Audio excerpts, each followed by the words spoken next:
two men, two separate countries, arrested for exposing the government agenda under the Mental Health Act. You may have seen this clip doing the round on socials today of Canadian Nicholas Wagner. He was an intelligent guy with a degree in medical biophysics and innovation management. He published a peer-reviewed paper on neuroscience. His crime was exposing government tyranny. This overreaching legislation, the agenda that they're pushing on our kids in schools, taking away our freedoms and gun control.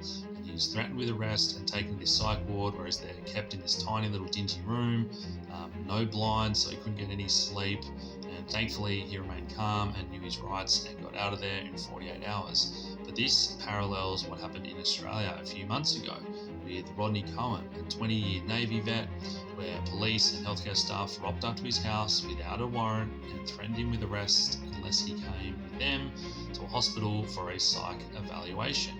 Now, his crime, he'd been pushing back against the school, the doctor and his ex-wife that had been transitioning his autistic daughter.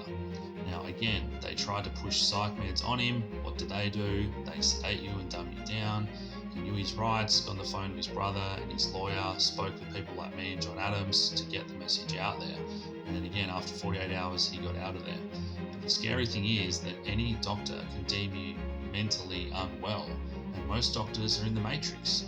Healthcare professionals like myself and all the people we've had on the show that wake up leave the system. So this is the scary part, that any one of these doctors can deem you mentally unwell if you're exposing the agenda and they're still fully in the matrix. So maybe you don't want the latest mRNA vaccine for the next scandemic. Maybe you don't like the trans and pedophile agendas being pushed on our kids in schools. Maybe you don't want a data center in your local town. Any one of these, they can deem you a crazy conspiracy theorist, mentally unwell, and then lock you up. But where this gets really scary is as more police are waking up and putting in force, they're rolling out AI, robot police, robot dogs, drones that are going to be enforcing all of this with algorithms. So if you know about Tartaria and those resets, the orphan trains and repopulating places around the world, what did they have a lot of? Huge mental asylums. And as I've said before, these were for dissidents, where they drug you, lobotomise you, lock you away if you were someone that realised what was going on and exposed the agenda and weren't going to go along with the news story they told everyone. Obviously, they're preparing for this new Great Reset as well. So it's important we get these messages out, continue to expose this satanic New World Order Agenda 2030. And if you want to support my work, thanks to those people that have started signing up to Patreon.